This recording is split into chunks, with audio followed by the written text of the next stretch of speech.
Is having kids now just a luxury? In the UK, we've landed ourselves in some seriously hot water, and here is why. Childcare is so expensive that when a woman wants to go back to work after having children, they could now end up in the minus for that privilege. Literally, you'd be going back to work and the entire paycheck would be to afford nurseries, travelling into work, regular bills, and just keeping your child alive. Now, it's also not lost on me to mention the stress that it would place on male partners in this situation too. Jeremy Hunt made some changes to the high-income childcare tax charges in his latest budget, but that was like waving at someone while you kick them in the shins. And as for Rishi's plan for 30 hours of free childcare a week for parents with children over 9 months, well, this has been called a mismanaged load of rubbish by the Labour opposition, and this is only the first stage with 15 hours a week being given out. This new scheme is supposed to come out properly into action in April 2024, but a recent article by The Independent claimed that nursery costs had risen by 15% since Sunak's scheme was actually announced, which means that the 15 hours of free childcare mothers are paying more than they would have last year. Doesn't really make sense, does it? This is an area which needs complete reform,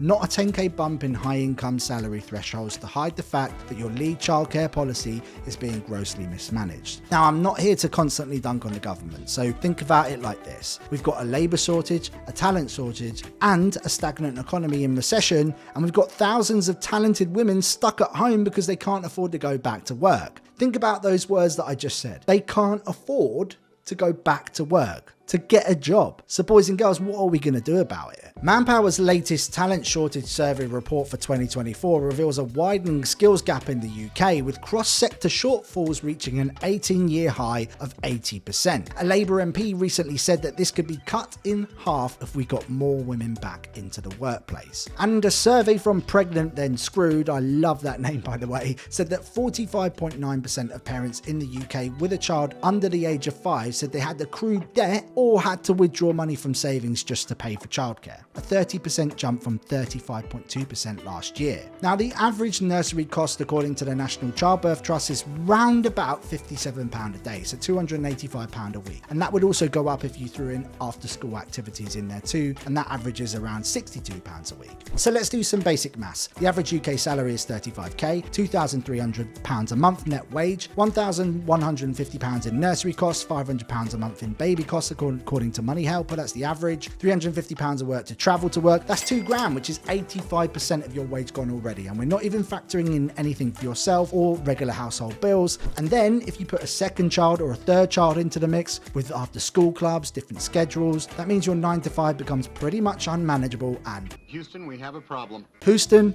we have a problem. The government have pledged free childcare for over 9 months old and up to 30 hours per week per child from 2025. This is coming at a massive cost to the Conservative government, and having looked into it, it sure looks like it's under fire in the press. This is supposed to be starting in April of this year, but nurseries have said they're yet to find out how much they will receive per child, and the Department of Education have come out publicly and said they've completely miscalculated the cost of this initiative. And that might well be because when you first did the costings, everything has gone up by 15%. No wonder it's miscalculated. Right now, it looks like this is going to be a pretty difficult start to a scheme which was supposed to win votes and equally totally reform a massively overpriced sector.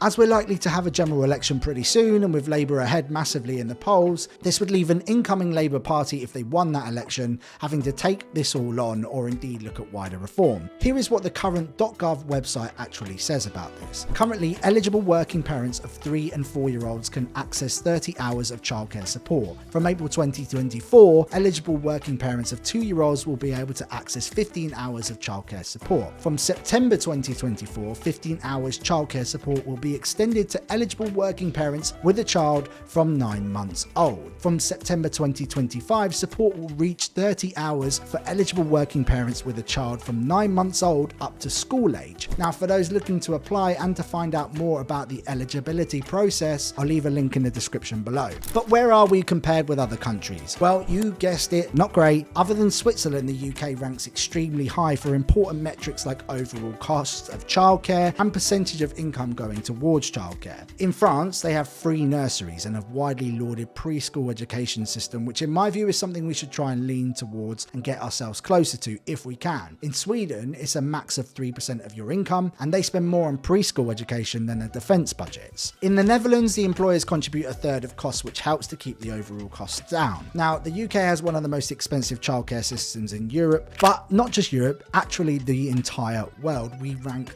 third, even higher than our Irish cousins and the Yankee Doodles over the pond, which is pretty wild, isn't it? So if we want to be that leading nation that we actually set ourselves out to be when we left the EU, we've got a bit of work to do. And right now it does actually feel like we're going backwards. Falling birth rates are becoming a problem. We're not growing as a nation. This is happening at an alarming rate, and family planning is certainly a contributing factor here. If it's this expensive in the UK to have one child, then you do need to think carefully about adding further children to a household, especially when you factor in the rising cost in all other areas across our lives right now. Official figures from the Office of National Statistics showed total fertility calculated based on birth rate across different age groups fell to 1.49 children per woman in 2022. This is well below the rate of 2.1 needed to maintain a steady population without significant immigration. In total, there were 605,479 live births in 2022 according to the ONS, down 3.1% a year earlier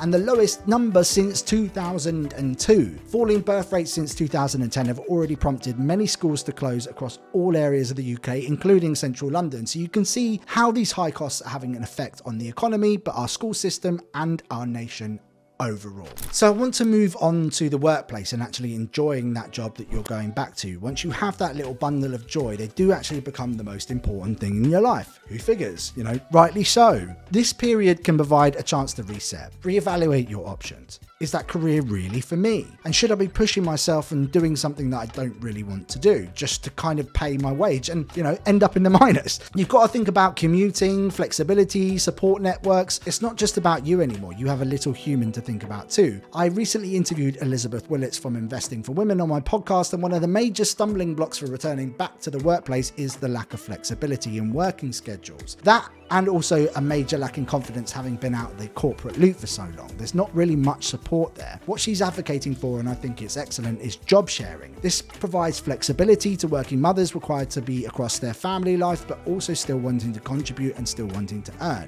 Job sharing really simply is one role shared by two people, or even three in some cases. You know, you do 2 days, someone else does 3. According to Elizabeth, there are many, startups, digital startups that are embracing job sharing, and it's only going to grow once more digital businesses spring up too. But the issue we've got is the larger companies, those older institutions that have got those layers of bureaucracy and those HR teams which are quite set in their ways. Now, I personally wouldn't mind sharing out a role at all. In fact, I'd actually welcome it, simply because 2 minds are better than 1 in most cases, and you'd be able to hand out high value tasks to each individual that actually suited them. It would be a win for me as a small business, not a burden. So I'd like to see companies embrace this a lot more, as for me it just has way more pros than cons. So how on earth do we solve all of this? Now, I do think the increase in free childcare is the way to go. Whatever we do, we need to find a way to lower costs and get women back into the workplace. The cost of this new reform when they announced it was said to be around about £4 billion a year, but as we know, it was miscalculated, and I just don't see how that's sustainable when nursery costs and other costs are rising so fast. Now, you've got nurseries that are hiking up prices. They're not to maintain large profits, it's simply to cover things like business rates, insurance, energy prices, staff costs and maintenance. With that in mind, it feels like a much bigger UK-wide problem rather than just childcare. Everything right now feels like it's on the brink, and no wonder families are struggling. Somehow, somewhere, we need to find a way,